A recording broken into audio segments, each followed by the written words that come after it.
Está. Sepan que estamos grabando para los compañeros que no están y de paso, mientras tanto, anótense en el chat para tener el registro de los asistentes a la clase de hoy. Bueno, entonces, hacia el final de la clase, va a quedar cortado para los que no estaban, pero veníamos charlando hace un ratito de lo último que habíamos visto. Hacia el final de esa clase decíamos, bueno, pero en todas las transformaciones una parte de la energía no está disponible. Decíamos, las energías dentro de los sistemas mecánicos pueden ser conservativos, y esos son modelos, digamos, para la enseñanza y el aprendizaje escolar, ¿no?, del tema. Es el modelo más simple, aquellos donde la cantidad de energía inicial y la cantidad de energía mecánica final se conserva, van transformándose de una forma u otra, energía potencial, elástica o gravitatoria, a energía de movimiento en gravitatoria y así. Pero que en realidad en nuestro entorno eso no pasa, ¿no? Que en un momento cuando nosotros, no sé, encendemos una máquina, encendés la bordeadora, bueno, ya está, hay una cantidad de energía en ese simple hecho que ya no está disponible, ya se transformó en otra cosa y no es una energía mecánica disponible para realizar ningún trabajo, ya está. Y eso pasa con cualquier circunstancia, a eso le llamamos degradación de la energía. En toda transformación, sea mecánica o en general, una parte de la energía que teníamos inicialmente, una parte de la energía mecánica ya no está disponible. Sin embargo, la suma de todo, la suma de la energía potencial que te queda, la energía cinética que tiene, más lo que se disipó por calor, todo eso te sigue dando la misma cantidad de energía inicial. ¿Se entiende esto que les digo? No sé si me entienden. Hay como dos maneras de pensar la conservación de la energía. Una, que es un formato general. La energía no se gana ni se pierde, se conserva. En toda transformación, la cantidad de energía inicial y final es la misma. La energía que yo estoy disipando por el hecho de hablar y genero una onda de sonido, una onda de presión del aire que mueve la cortina allá, ¿sí?, que viaja por el aire transformando las cosas. Cuando yo dejo de hablar, esa energía ya no la tengo disponible yo. Tampoco parece estar presente en el entorno. Sin embargo, el hecho de haber agitado la cortina calentó la cortina. Que te parezca un delirio, es así. Vos sacudís, no sé, o golpeás con una masa, con un cortafierro, le da, lo tocás, está tibio. ¿Y a qué se debe eso? Al mero movimiento. Entonces, la energía se transformó. Y si yo sumo todas esas partecitas en que se transformó la energía, me da lo mismo que la energía disponible al inicio. Esa es una situación. Ahora bien, cuando nosotros tomamos el modelo de conservación de la energía, y cuando decimos este es un ejercicio conservativo, una forma de entender, nosotros fijamos la atención no en toda la energía, sino en la energía mecánica. Y decimos, esa energía mecánica inicial y final permanece constante. ¿Cuáles son las manifestaciones de energía mecánica? La energía potencial gravitatoria, la energía potencial elástica, la energía cinética. Estas cosas son las que quedaron anotadas en la pizarra en la última clase. Bueno, cuando el sistema conserva esos, ¿sí?, se transforma, pero siempre el número de eso te da lo mismo a lo largo de toda la transformación, se dice que es un sistema conservativo. Ese modelo de sistema conservativo es netamente escolar. En la realidad no pasa. ¿Para qué me sirve? Bueno, para dimensionar el problema, para tratar de entender el problema, para encontrar cuáles son los valores máximos o los valores mínimos por defecto, ¿sí? No es exactamente el valor que va a dar, pero me da idea del orden de magnitud. Para eso usamos el tipo de problema. El otro modelo se llama modelo no conservativo. El conservativo, estos no conservativos. ¿Qué es lo que no se conserva? La energía mecánica. Entonces, yo tenía una cantidad de energía mecánica de inicio, potencial gravitatoria, qué sé yo, se transforma, Y al final, esa cantidad de energía mecánica ya no es lo mismo que la anterior. Imagínate, así, un ejemplo para que te acuerdes. Un sistema conservativo agarra una pelotita de tenis, la suelto de acá, ¡tuc! Va, pega en el suelo y se levanta de nuevo hasta acá arriba. La puede agarrar de nuevo con la mano. La suelto, va, pega en el suelo y sin mover la mano de la posición la vuelvo a agarrar. ¿Entendés? ¡Tac! Y cierro la mano y la agarro. Como rebota, digamos, ¿no? O sea, la rebota, pelota rebota y vuelve al lugar. Pero el rebote es perfecto. Yo no muevo la mano de acá, la suelto, pega en el piso, la vuelvo a agarrar. La suelto, pega en el piso, la vuelvo a agarrar. Es más, podría no agarrarla y la pelota ahí pegar en el suelo y volver hasta la misma altura. Pegar en el suelo y volver a la misma altura. Por siempre. Eso que sabemos que no ocurre es el sistema que consideramos conservativo. La energía mecánica se conserva. Los sistemas no conservativos, por eso te decía que ese es un modelo escolar, ¿eh? ¿Para qué me sirve? Bueno, yo suelto la pelotita así y digo, mira, la velocidad máxima con la que va a llegar el suelo es esta. Y lo hago considerando las variaciones energéticas. El tiempo que va a tardar en ir y volver es este. El tiempo mínimo que pueda alcanzar. Después vemos que eso no va a ocurrir, pero me da idea de la dimensión del problema. Me dice cuáles son los órdenes de magnitud del problema. Esa es una cosa. Ahora, el modelo no conservativo es este. Suelto la pelotita, tú pica en el piso y ya no llega la mano, llega hasta acá. Para poder agarrarla tengo que bajar la mano. Ahí sí la agarro. La suelto, pega en el piso, tengo que bajar un cachito más la mano. En el siguiente pica en el suelo, tengo que bajar un poco más la mano. ¿Por qué pasa eso? Porque ese sistema no conserva la cantidad de energía mecánica. ¿No? Entonces no vuelve al mismo lugar. Tiene una cantidad de energía ligeramente menor a cuando la soltaste. La consecuencia, bueno, no llega a la misma altura. ¿Está? Esos son sistemas no conservativos. Ahora, ¿ese sistema viola el principio general de la energía se conserva? No está en contra de ese principio. Lo que me dice es que parte de la energía que tenía inicialmente se disipó del sistema, se degradó, se transformó en otra cosa, se transformó en calor, se disipó por calor, ya no está disponible mecánicamente. Si yo sumo lo que se calentó la pelotita, más la onda expansiva del sonido, cuando picó en el suelo, vos sentiste ¡poc! Bueno, ese ruido que sentiste es una cantidad de energía que movió tu tímpano. Lo sentiste vos ahí, el otro más allá, el otro allá, uno parado allá arriba. Todos escuchan que la pelotita llegó al suelo.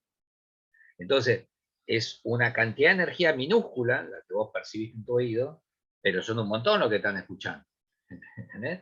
Cada una de esas partes de esa energía ya no está disponible en el sistema. Entonces se habla de sistemas no conservativos.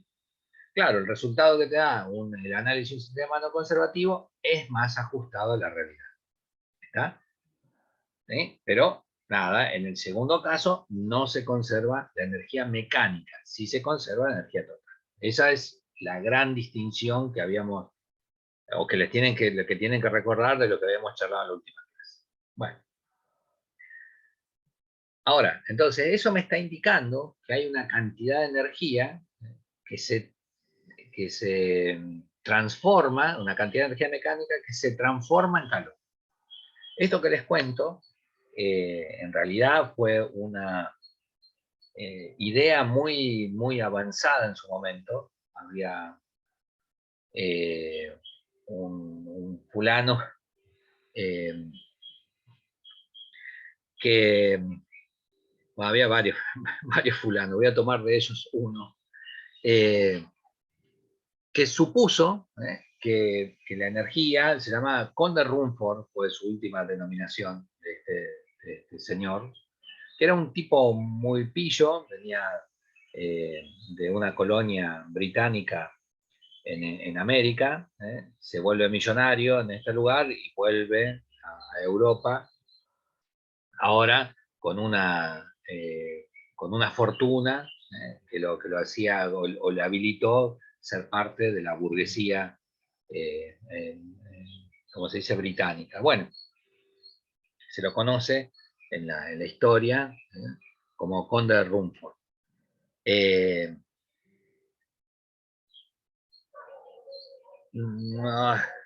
Bueno, nada, este señor estuvo trabajando, trato de acordarme, no pensaba hablar de esto, así que ni lo había leído, y por eso trato de hacer memoria sobre algunos elementos, pero este hombre había trabajado en la construcción de cañones. Era un tipo, lo voy a buscar en internet porque estoy dándole vuelta, que, ¿viste cuando quería acordarte un nombre y no? Bueno, me está pasando eso, no me acuerdo. Así que le voy a poner... Lo tiene en la punta de la lengua, profe. Sí, pero no me sale. Benjamin Thompson, o sea, su nombre original era Benjamin Thompson. Un tipo con una historia muy interesante. Ahora lo pongo ahí. Un tipo con una historia muy interesante, porque era una persona muy pobre, ¿viste? Que se casa en América con una mujer viuda muy acaudalada, y a partir de ahí cambia su vida, ¿no? Entonces termina luego en la aristocracia británica, como un tipo de la élite, ¿sí? Por la riqueza o la fortuna que había hecho en América. Un caso muy particular. Y muy entrador y muy inteligente, ¿no? Y muy garca, desde mi punto de vista. Entonces, este hombre, el conde Rumford, en un momento está a cargo de la producción de cañones. Cañones, imagínense que sería hoy, está a cargo de la producción de drones o la producción de misiles en Estados Unidos. O sea, un imperio que se sustenta en el imperio colonial, que sustenta el poder en su colonia a fuerza de fragatas que se te paraban en el puerto con 36 cañones por banda y te pegaban de corchazo, te demolían la ciudad a cañonazo. O sea, era, digamos, estar a cargo de la producción del armamento de una superpotencia, es un rol bien importante, ¿no? Bueno, entonces, este hombre, más allá de estas cuestiones históricas, es un chusmerío, digamos, de la tarde, de este horario, notaba que cuando, viste, el cañón se ubican, es un caño, ¿sí? El cañón es un caño grande con forma, ¿no? Donde la parte donde hace la explosión, las paredes son más grandes y hacia la boca del cañón se pueden hacer las paredes un poco más finas porque ya disminuye la presión de la explosión de la pólvora. Bueno, entonces, ¿cómo se hacía un cañón? Bueno, esos cañones se fundía la pieza entera. No había manera de, inclusive hoy, ¿sí? Si vos haces una chapa y la soldás, y adentro haces una explosión, se parte de donde soldaste la chapa.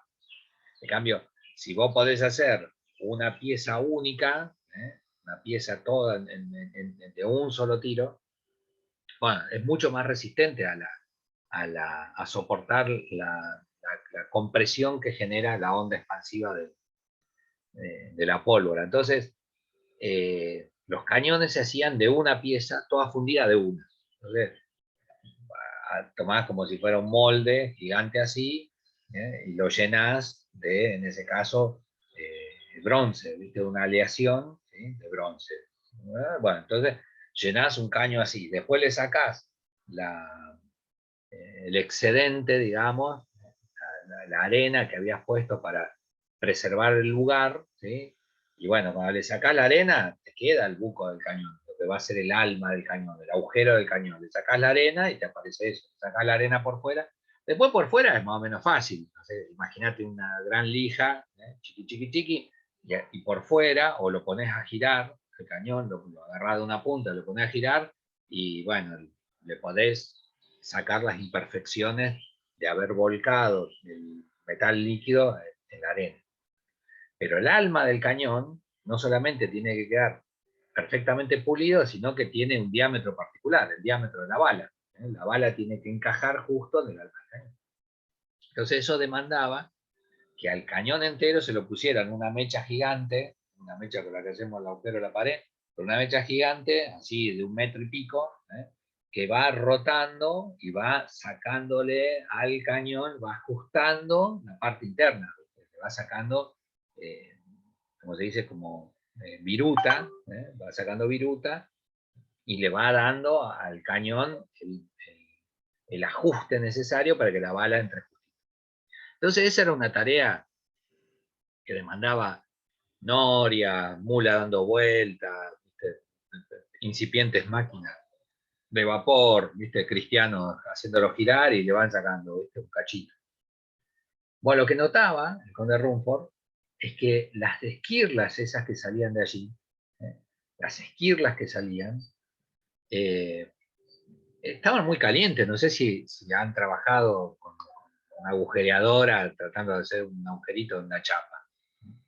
O un agujerito en la madera. Si la mecha está medio desafilada y querés hacer un agujerito en la madera, llegás a tocar la punta de la mecha, te quema el dedo, te hace una ampolla. Bueno, entonces, Rumford lo que veía es que vos iban, no sé, lubricando, el corte del cañón, lo iban lubricando y servía el agua, salía vapor, salía vapor, salía vapor. Los pedacitos del metal desprendidos en ese barrenado, vos los tocabas y te quemaba los dedos. O sea, cada una de esas esquirlas caía humeante. Vos lo lubricabas y evaporaba el agua. Entonces dice, che, loco, el calor no puede ser una cosa infinita, ¿viste? En un momento la humanidad pensó que el calor era como una partícula más, así como hay partículas de hierro, partículas, no sé, de aluminio, partículas cerámicas, qué sé yo. Bueno, había unas partículas que le llamaban partículas de calor. Y decían que había una partícula de calor porque vos agarrás un cuerpo, un pedazo de metal, un hierro, lo pones al fuego, bueno, el hierro se modifica sus dimensiones. El hierro tiene una expansión térmica, decimos nosotros. Le da el sol a la chapa a la mañana, te pega el sol y sentís el techo que cruje. Clac, clac, clac. Bueno, el sol empieza a calentar la estructura del metal y el metal se expande, ¿no? Y por eso sentimos un corrimiento del techo. Bueno, entonces esa explicación, ellos en mediados del siglo XVI, inclusive, te diría, siglo XVII, tranquilamente siglo XVII, se hablaba de que podía ser una partícula, que cuando vos lo calentabas entraba al cuerpo, le transfería del fuego al cuerpo, esa partícula, entonces el cuerpo, como si en una bolsa estaba vacía, y vos le vas poniendo cosas adentro, cada vez se hace más grande. Entonces los tipos decían, el calor es una partícula. Y todo esto llega hasta principios del siglo XIX, ¿no? Donde acá, digamos, finales del siglo XVIII, principios del siglo XIX, Rumford es el primero en escribir eso. Dice, che, mira, si fueran partículas, acá no hay fuego, ¿de dónde salen esas partículas? Y si fueran partículas, ¿qué tanta partícula puede? ¿De dónde salen tantas partículas que yo le doy, barreno el cañón durante 10 horas y durante las 10 horas salen chispas, hierve el agua, caen pedacitos candentes? Entonces dice, ¿de dónde sale ese calor? Dice, tiene que estar asociado al movimiento. Y esa, pues, la razón, ese razonamiento de Rumford, además de su gran fortuna, es la razón por la cual estamos hablando hoy de él. Fue la primera persona en Occidente que escribe y dice el calor debe estar asociado al movimiento. La única manera de que perdure durante todo el día liberando energía, que vos tocás, eso lo de energía lo dije yo, no lo dijo él, que vos tocas y el cañón te quema, la única forma de que libere calor todo el día es porque tiene que estar asociado al movimiento. Yo dejo de mover y se enfría. Muevo y se calienta. Entonces, tiene que estar asociado al movimiento. Bueno, esa idea la va a desarrollar para 1830, más o menos, para que se ubiquen, James Prescott Joule, un cervecero, también británico, que bueno, nada, no sé si los que hacemos cerveza, les comento, utilizamos fuentes de energía bastante importantes porque cocinás muchos litros de un sake, ¿no? Entonces, qué sé yo hago cocinas de 60 litros, ¿no? Entonces, imagínate que si yo voy a poner arriba de la cocina cotidiana, de la cocina de uso común, una olla así, ¿viste? Así, para calentar 50, 60 litros de agua, y eso hierva, te pasás el día y no hierve, ¿viste? Entonces, el amigo Jules trabajaba con en la producción de cerveza y tenía estas dificultades que te digo. ¿Cómo hago para sostener, ¿sí? La cocción en un tacho gigante, ¿viste? Y que eso esté hirviendo, necesitas una gran fuente de calor. El problema de las grandes fuentes de calor es que disipan un montón, ¿viste? Vos prendés un fuego gigante abajo, y la mitad del fuego se va, si no, ya habrán visto cómo se hacen esos asados, como se dice, cualquier asado, ¿no? Que quemás un árbol para calentar 2 costillas. Es un delirio en medio de la crisis ambiental seguir sosteniendo el asado, ¿no? Por más tradicional que sea. Bueno, entonces, Jules dice, yo voy a determinar qué tanta es la relación entre la energía, entre el calor, no la energía, todas estas cosas son posteriores, entre el movimiento y la temperatura. Sería por ahí el trabajo del amigo Jules. ¿Van siguiendo el relato? ¿No? Sí, sí, profe. Bueno, Sí, profe.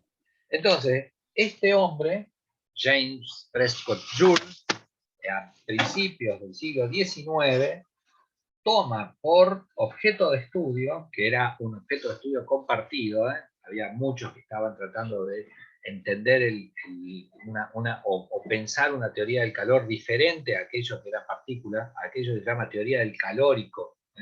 Entonces, hay una teoría del calórico. ¿Qué dice la teoría del calórico? El calor es una partícula.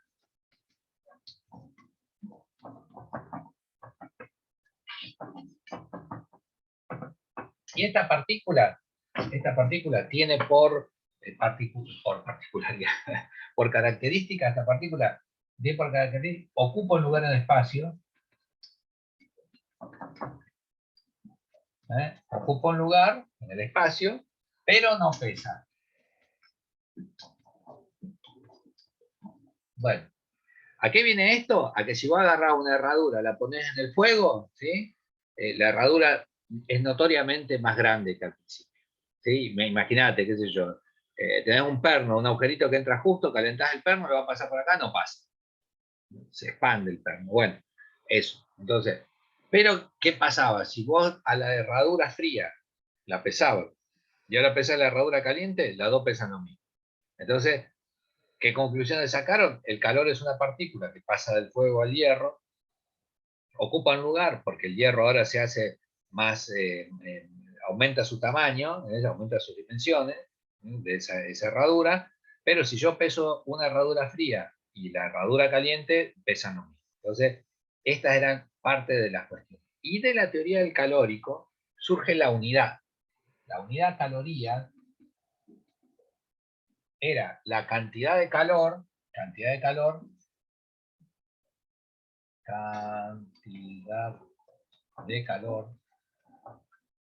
necesaria para aumentarle 1 grado de temperatura a 1 gramo de agua.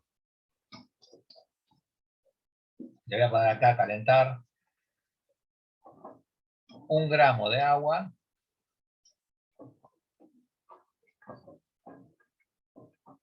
cualquiera. Ni ahí ni se ve igual, ¿no? 1 gramo de agua a 1 grado. Bueno, esto no es tan así, pero nos sirve la idea. Una caloría es cantidad de calor necesaria para calentar 1 gramo de agua, aumentarle su temperatura en 1 grado. ¿Está? Esa idea de caloría o esa unidad de caloría la seguís viendo hoy acá. Cuando te dicen, este producto tiene 5 kilocalorías, te está diciendo, te estás comiendo ese caramelo, te estás comiendo 5.000 calorías. Eso significa. ¿Está?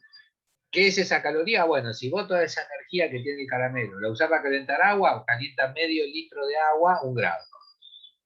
Eso es lo que te dice la unidad caloría. ¿Está? Que a veces nos preocupa que tanta caloría tiene tal o cual alimento. El origen es de esto. Y esto es anterior al siglo XIX.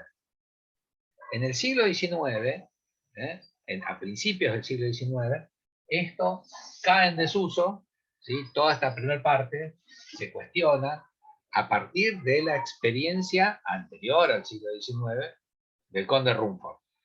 ¿Está? El conde Rumford empieza a sospechar que el calor no es una partícula. Rumford dice, esto no es cierto. ¿Por qué no es cierto? Porque yo me la paso taladrando cañones, macho. No hay fuego y el cañón está caliente todo el día. Entonces, no puede ser una partícula. ¿De dónde salen todas esas partículas de todo el día? Está asociado al movimiento. Esa es la hipótesis de Rumford. Que ya te digo, cuando lo pongas en internet, te va a aparecer el nombre, digamos, de él, como Benjamin Thompson, que era su nombre original, y después es nombrado conde, ¿no? Como título nobiliario, ¿sí? Por eso aparece de las dos formas en la literatura, por ahí cuando lo chute. Benjamin Thompson o conde Rumford. Bueno, él es el primero que aparece, por lo menos en los relatos históricos de Occidente, que niega esto. Entonces, a partir de ahí empieza a ver cómo, acuérdense también que no solamente es el crecimiento exponencial de los territorios de ultramar, ¿sí? No solamente, digamos, está asociado al poderío bélico, sino a la navegación. Hay barcos de vapor que se empiezan a construir en ese periodo. Y la revolución industrial, las máquinas de vapor que modifican la matriz de producción, el origen del capitalismo. Entonces, ese excedente de producción había que vendérselo a alguien, y entonces los imperios empiezan a conquistar colonias, establecen colonias de ultramar. ¿Está? Entonces, si se corta, después volvemos. Entonces, hay esta idea de Joule, ¿sí? Es un programa de investigación. Afecta, es interés de los alemanes, interés de los británicos, estaban todos estudiando, el interés de los franceses, cómo mejorar sus máquinas. Es un caso donde la tecnología impulsó el desarrollo de la ciencia. Uno siempre tiende a pensar que la ciencia estudia las cosas y después tiene una aplicación tecnológica. Bueno, este es el caso al revés. Primero existió la máquina de vapor y no había una teoría del calor que la explique. Después se construyó la teoría del calor. Había sospechas de que el calórico no servía para explicar la máquina de vapor, entonces hay un programa de estudio, ¿sí?, que es la búsqueda del equivalente mecánico del calor. Y ahí vamos a eso.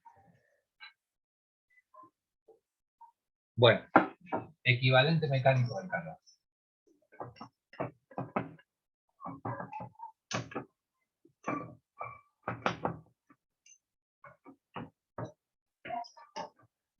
¿Qué es esto del equivalente mecánico del calor que se ve en la pizarrita? Ahí.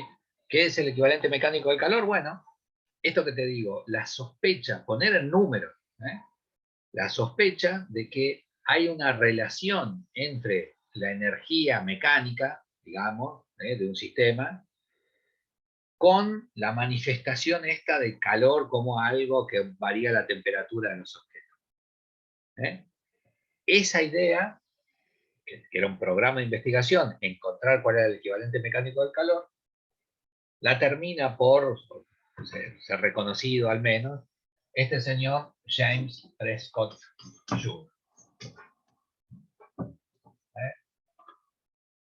¿Sí? James Prescott Joule. ¿Qué hace Joule? Tengo tiempo, así unos minutos. Agarra un tacho,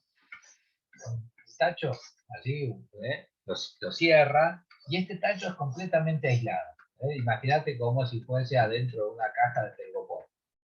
Adentro de esa caja de telgopor pone una cantidad de agua. ¿Sí? Una cantidad de agua. Y al agua esa le toma la temperatura. Pone un termómetro acá, ¿sí? Y le mide la temperatura. Se fija allí cuál es la temperatura. Y dice, la temperatura de esto es, qué sé yo, hoy podría ser agua de la canilla, no sé, 15 grados. ¿Está? Mete el agua ahí, 15 grados.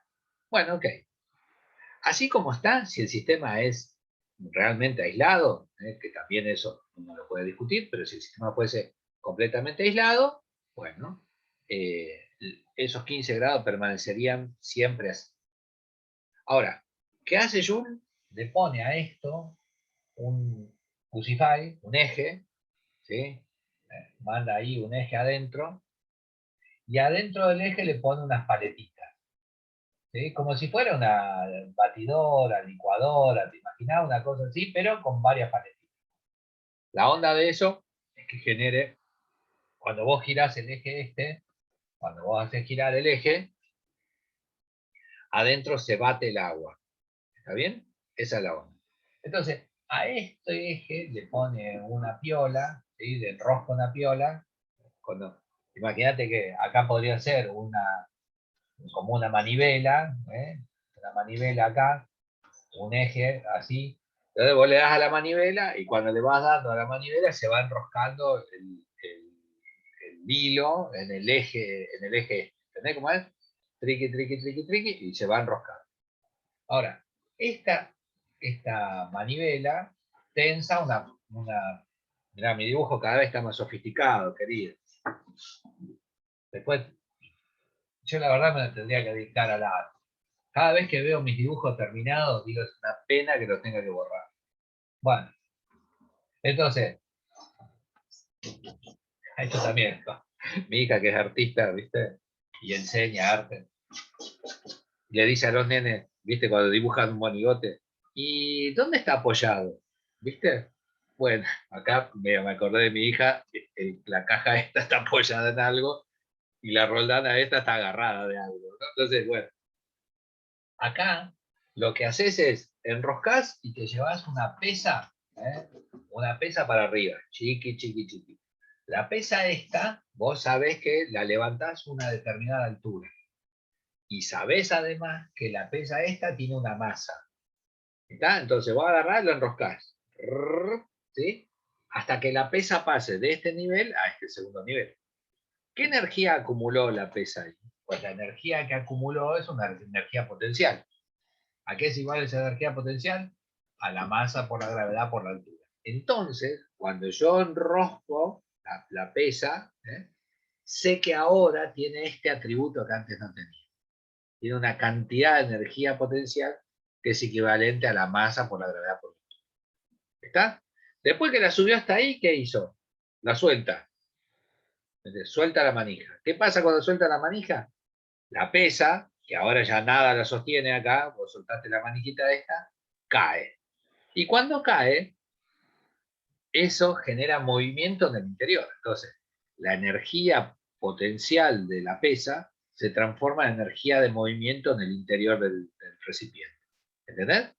Cuando baja, lo bate. Y cuando sube, también lo bate. Chiqui, chiqui, chiqui. Lo suelta, lo bate. ¿Entendés? Entonces cuenta la cantidad de veces que batiste el agua. Ahora, ¿qué pasa? A la larga, cuando vos lo batís, lo batís, lo batís, aumenta la temperatura. Así que en algún momento la temperatura ya no es más 15. Es 15,1, qué sé yo, depende de la calidad del termómetro. Nosotros usamos termómetro para nuestra temperatura que te mide de a una décima de grado. Entonces, el tipo usa esos termómetros, le da rosca, lo suelta, le da rosca, lo suelta, hasta que mide que varió una cantidad. Entonces, ¿después qué hace?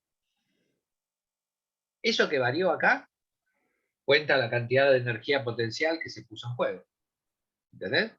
Y hace ese equivalente entre la energía mecánica y la temperatura que aumentó acá. ¿Está? Por eso a esta tarea se lo conoce así, ¿no? Acordate que la idea era cuánta energía, o no sé, cuánto equivale, en términos de energía mecánica, diríamos ahora, la transformación de energía térmica. Ellos no hablaban de energía, el término energía se construyó después de todo esto que les estoy contando. Ellos no tenían una teoría energética. No había eso. Lo que sí tenían era la clara sospecha de que estaban relacionadas. Y lo que hace Joule es ponerle número a eso. Dice, un Joule, un Joule equivale, no, un Joule no, una caloría, esa que les decía antes, ¿sí? Esa cantidad de energía equivale a 4,16 Joules. ¿Está? Esta es una unidad que, como vimos la última clase, corresponde a una, ¿cómo se dice? Unidad energética, y esto que les contaba recién es una unidad de energía térmica, diríamos hoy, de calor. Así que este fue, digamos, el trabajo del amigo James Prescott Joule, establecer el equivalente mecánico de calor. Bueno, nos queda un minutito, así que yo creo que si más o menos casaron la historia esta, estamos bien por hoy para volver a encontrarnos con el contenido. Y la semana que viene charlamos acerca de cómo esto se transforma en ejercicios o formas.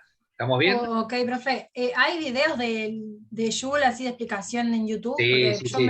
me guío más por los videos también. Ah, me partís el corazón. Ah, No, sí lo entiendo. Pero, por ejemplo, me pasa también Sí, en sí, sí, química sí. que la profesora explica y necesito también ver otro video para entenderlo mejor. Sí, sí, sí. Pones esto, efecto Joule, no, Perfecto. equivalente mecánico del calor y te va a aparecer esto. ¿Está? Y acordate, Sí. Benjamin Thompson, si pones también va a darte algunos temas de historia. Y si